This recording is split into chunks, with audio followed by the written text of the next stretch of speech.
Bom dia, pessoal! Que alegria estarmos juntos aqui nessa sexta-feira, finalizando essa semana juntos para meditarmos na palavra de Deus e orarmos por nossas famílias. Sim, hoje nós estamos encerrando a leitura do livro de Esther, concluindo essa semana, meditando no livro de Esther. Nós vamos ler os capítulos 9 e 10 e vamos ver quando a sua tristeza é transformada em alegria, quando o seu pranto é transformado em um dia de festa. É isso que aconteceu com a história de Esther e do seu tio Mardoqueu, como Deus transformou tudo aquilo que o inimigo havia preparado para o mal deles em favor do seu próprio povo. O nome do Senhor é glorificado com essa restauração, com essa grande alegria que eles experimentam. Inclusive chamam todo o seu povo para celebrar com eles como dias sagrados de celebração, de alegria, de júbilo e de bênção da vida. Essa história, na verdade, remete para todo o contexto das Escrituras Sagradas.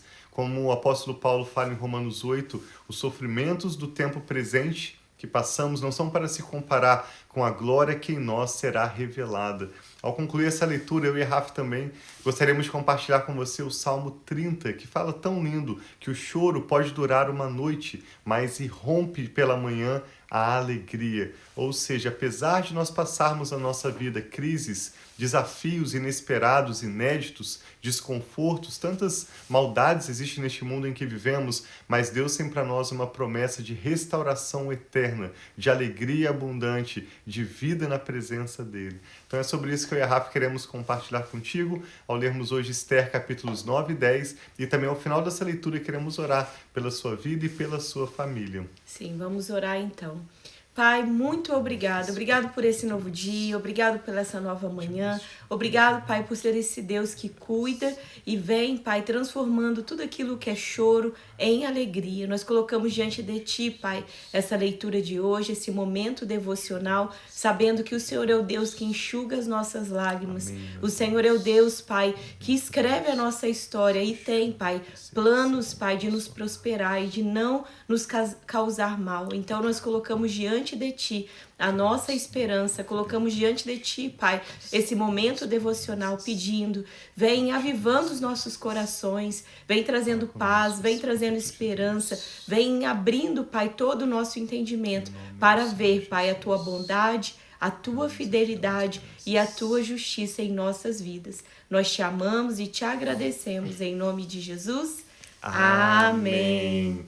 O Senhor Jesus prometeu que bem-aventurados são os que choram, porque eles serão consolados. É isso que nós vimos na história de Esther, seu tio Mardoqueu. Apesar de tudo que o inimigo tramou contra eles, o Senhor, na sua fidelidade, estava cumprindo as suas boas promessas, ouvindo o clamor do seu povo e respondendo com misericórdia. Diz assim no capítulo 9 de Esther, que no 13º dia do 12º mês. É curioso que hoje nós estamos no nosso tempo exatamente, hoje é dia 13 de dezembro. Então no nosso calendário é o 13º dia do 12º mês. E é sobre essa data que estamos lendo. No 13º dia do 12º mês, o mês de Adar, entraria em vigor o decreto do rei. Esse foi o decreto que, influenciado por Amã, o rei permitiu ir à realidade, ir a cabo, que todos iriam se juntar para atacar o povo judeu e o exterminar completamente. Naquele dia, os inimigos dos judeus esperavam dominá-los, mas aconteceu o contrário. Aqui nós vemos essa virada na história de Esther, quando o Senhor muda a sorte deles. Foram os judeus que dominaram aqueles que os odiavam. Em todas as províncias do rei Xerxes, nós vimos que Xerxes no Império Persa dominava sobre 127 províncias. Os judeus reuniram-se nas suas cidades para atacar os que buscavam a sua ruína. Ninguém conseguia resistir-lhes, porque todos os povos estavam com medo deles. Todos os nobres das províncias, os sátrapas, os governadores e os administradores do rei apoiaram os judeus, porque o medo que tinham de Mardoqueu havia se apoderado deles, visto que Mardoqueu era influente no palácio. À medida que a sua fama se espalhava pelas províncias, ele se tornava cada vez mais poderoso. Os judeus feriram todos os seus inimigos à espada, matando-os e destruindo-se, e fizeram o que quiseram com eles, na cidadela de Suzã. Os judeus mataram e destruíram 500 homens. Também mataram Parsadata, Dalfom, Aspata, Porata, Adália, Aridata, Parmasta, Arizai, Aridai e Vaizata, os 10 filhos de Amã, filho do Amedata e inimigo dos judeus, mas não se apossaram dos seus bens. Naquele mesmo dia, o total de mortos na cidadela de Suzã foi relatado ao rei, que disse à rainha Ester: os judeus mataram e destruíram 500 homens e os 10 filhos de Amã na cidadela de Suzã, que terão feito nas outras províncias do rei. Agora, diga qual é o seu pedido, e você será atendida. Tem ainda algum desejo? Este será concedido a você. E Ester respondeu: se for do agrado do rei, que os judeus de Suzã recebam autorização para executar também amanhã o decreto de hoje, para que os corpos dos 10 filhos de Amã sejam empalados na estaca. Então o rei deu ordens para que assim fosse feito. O decreto foi publicado em Suzã, e os corpos dos 10 filhos de Amã foram empalados na estaca. Os judeus de Suzã ajuntaram-se no 14º dia do mês de Adar e mataram 300 homens em Suzã, mas não se apossaram dos seus bens. Enquanto isso, o restante dos judeus que viviam nas províncias do rei também se ajuntaram para se protegerem e se livrarem dos seus inimigos. Observe como nós vimos nessa história desde o início, os judeus não estavam atacando um outro povo, mas na verdade eles estavam se defendendo do plano de Amã e dos seus inimigos que queriam os destruir. Eles pegam as suas armas e eles se colocam numa posição de defesa, e Deus os protege e lhes dá a vitória. Eles, aqui dizendo os judeus, mataram 75 mil deles, mas não se apossaram dos seus bens. A Bíblia vai repetir algumas vezes que os judeus não se apossaram dos bens dos seus inimigos, o que prova que eles não estavam fazendo guerra como quem ataca, mas simplesmente como quem se defende. Isso aconteceu no 13º dia do mês de Adar. Já no 14º dia, descansaram e fizeram dessa data um dia de festa e de alegria. Os judeus de Suzã, porém, tinham se reunido no 13º e no 14º dias. No 15º descansaram e dele fizeram um dia de festa e alegria. Por isso, os judeus que vivem em vilas e povoados comemoram o 14º dia do mês de Adar como um dia de festa e de alegria, um dia para compartilhar comida uns com os outros. Mardoqueu registrou esses acontecimentos e enviou cartas a todos os judeus de todas as províncias do rei Xerxes, próximas e distantes, determinando-lhes que anualmente comemorassem o 14º e o 15º dia do mês de Adar. Nós vemos aqui no verso 22, quando o escritor começa a resumir toda a história que nós lemos até aqui de Ester. Em poucos versos, ele vai resumir tudo que nós lemos até aqui, dizendo: nesses dias, os judeus se livraram dos seus inimigos. Nesse mês, a sua tristeza transformou-se em alegria, o seu pranto em dia de festa. Escreveu-lhes dizendo que comemorassem aquelas datas como dias de festa e de alegria, de repartir comida uns com os outros e de dar presentes aos pobres. Assim os judeus adotaram um costume que haviam começado a festejar, conforme o que Mardoqueu lhes tinha ordenado por escrito. E é interessante notar que até hoje em Israel os judeus comemoram essa festa de Purim, lembrando a história de Ester, como Deus cumpriu as suas promessas, protegeu o seu povo e lhe deu vitória sobre os seus inimigos. Nós fomos a Israel pela primeira vez num período desse mês de Adar, foi em torno de março, e quando nós estávamos lá na região da Galileia, nós vimos as crianças vestidas de fantasias e uma grande celebração, grande júbilo, porque até hoje eles obedecem aquilo que Mardoqueu escreveu, que anualmente deveriam celebrar a festa de Purim.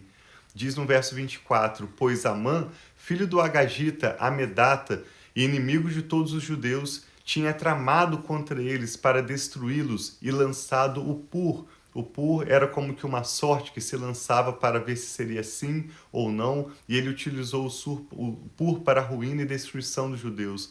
Por isso, dessa desse termo pur vem o nome da festa de Purim, porque Deus transformou a sorte que tinha caído contra o seu povo e Deus transformou em seu favor para a sua bênção e para a sua alegria. Tinha lançado pur, isto é, a sorte, para a ruína e destruição deles. Quando, porém, isso chegou ao conhecimento do rei, ele deu ordens escritas para que o plano maligno de Amã contra os judeus se voltasse contra sua própria cabeça e para que ele e os seus filhos fossem empalados. Por isso, aqueles dias foram chamados Purim, da palavra pur. Considerando tudo o que estava escrito nessa carta, o que tinham visto e o que tinha acontecido com eles, os judeus decidiram estabelecer o costume de que eles, os seus descendentes e todos os que se reunissem a eles, não deixariam de comemorar anualmente esses 2 dias, na forma prescrita e da data certa. Esses dias seriam lembrados e comemorados em cada família de cada geração, em cada província e em cada cidade. Assim, esses dias de Purim jamais deveriam deixar de ser comemorados pelos judeus, de modo que a memória deles não se apagasse entre os seus descendentes. E há essa cultura judaica de passar para os filhos de geração em geração o favor, a bênção, o que Deus falou. E nós temos isso através da Bíblia, tantas bênçãos, tantas palavras que Deus deu ao seu povo e eles foram inicialmente de forma verbal, repetindo a cada geração em geração. E hoje nós podemos ter essas histórias, nós podemos ter esse conteúdo que foi inspirado através do Espírito Santo na Bíblia. E assim também é algo inspirador para nós. Quais são as histórias que nós temos contado aos nossos filhos? Quais são as histórias de provisão de Deus, de bênção de Deus, de livramento de Deus, que nós não estamos deixando esquecidas, mas que nós estamos trazendo à memória aquilo que nos dá força, aquilo que nos dá esperança e aquilo que vai mostrar para os nossos filhos. Nós passamos essa dificuldade, mas Deus estava conosco. Então é muito importante hoje também nós lembrarmos dos momentos que nós vimos a mão poderosa de Deus, momentos talvez que Deus deu uma sabedoria, um discernimento, passar isso aos nossos filhos e isso de geração em geração. Sim, e aqui diz no verso 29 que então a rainha Esther, filha de Abiail, e o judeu Mardoqueu escreveram com toda a autoridade uma segunda carta para confirmar a primeira acerca do Purim. Mardoqueu enviou cartas a todos os judeus das 127 províncias do Império de Xerxes, desejando-lhes paz e segurança, confirmando que os dias de Purim deveriam ser comemorados nas datas determinadas, conforme o judeu Mardoqueu e a rainha Esther tinham decretado, para os judeus, bem como para si mesmos e para os seus descendentes, com orientações sobre tempos de jejum e de lamentação.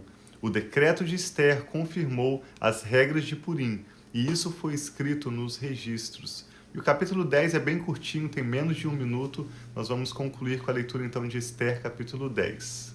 O rei Xerxes impôs tributos a todo o império, até sobre as distantes regiões costeiras. Todos os seus atos de força e de poder e o relato completo da grandeza de Mardoqueu, a quem o rei havia promovido, estão registrados nos livros das crônicas dos reis da Média e da Pérsia. O judeu Mardoqueu foi o segundo na hierarquia depois do rei Xerxes. Era um homem importante entre os judeus e foi muito amado por eles, pois trabalhou para o bem do seu povo e promoveu o bem-estar de todos os judeus. Sim. Como dissemos no início, essa história de Esther nos lembra da história bíblica como um todo. Apesar de todo mal que nós vemos no mundo em que nós vivemos, apesar das adversidades que enfrentamos, de ataques constantes do inimigo, o Senhor é por nós, Ele é aquele que transforma a nossa tristeza em alegria. E como diz nessa história, eu também gostaria de compartilhar com vocês o Salmo 30, quando a palavra de Deus nos promete que Ele transforma o nosso pranto, o nosso choro em dias de festa. O Salmo 30 foi escrito por Davi, muito lindo, combina muito com essa história de Esther e com todo o contexto bíblico que nos mostra que, apesar dos sofrimentos leves e momentâneos que passamos nessa vida, não devemos comparar essas dificuldades com a glória que Deus tem preparado para nós logo daqui a pouco. Diz assim o Salmo 30, um salmo de Davi, é um cântico para a dedicação do templo. Lembrando que Davi estava preparando todo para que o seu filho Salomão construísse o templo, o que aponta para o Senhor Jesus, como aquele que constrói a sua igreja, prepara um lugar para o seu povo. E Davi profeticamente escreveu esse texto, esse salmo inspirado pelo Espírito Santo, para que por ocasião da inauguração do templo, esse salmo pudesse ser entoado. Ou seja, aponta para o final dos tempos, quando nós vamos também nos reunir como igreja para estar com o Senhor no céu eternamente. Deus enxugará de nossos olhos toda lágrima e ali já não haverá mais choro. Diz assim o Salmo 30. Eu te exaltarei, Senhor, pois tu me reergueste e não deixaste que os meus inimigos se divertissem à minha custa. Senhor meu Deus, a ti clamei por socorro e tu me curaste. Tiraste-me, Senhor, da sepultura, prestes a descer a cova, devolveste-me a vida.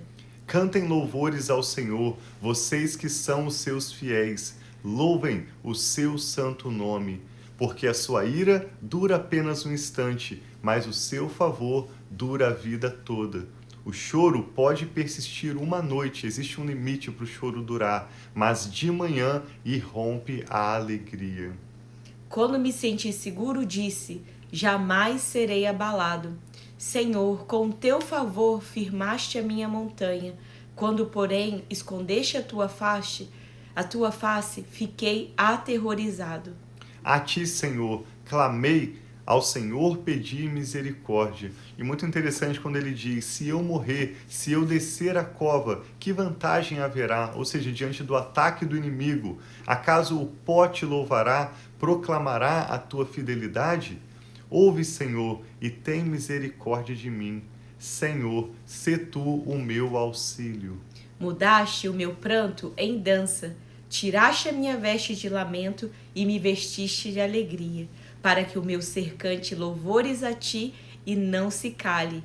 Ó Senhor, meu Deus, eu te darei graças para sempre. Graças a Deus. E assim nós damos graças a Deus e concluímos essa leitura, assim como a Rafa iniciou essa meditação diária chamada Família e Fé, aproximadamente 4 anos atrás, a Rafa iniciou fazendo a leitura dos Salmos. Nós passamos por todos os livros do Novo e do chamado Antigo Testamento. Estamos concluindo hoje a leitura da Bíblia como um todo com a leitura de Esther, porque esse contexto de Esther aconteceu depois do período dos reis de Israel, no final do período do exílio na Babilônia. Então, historicamente ou cronologicamente, esse livro está bem no finalzinho do chamado Antigo Testamento.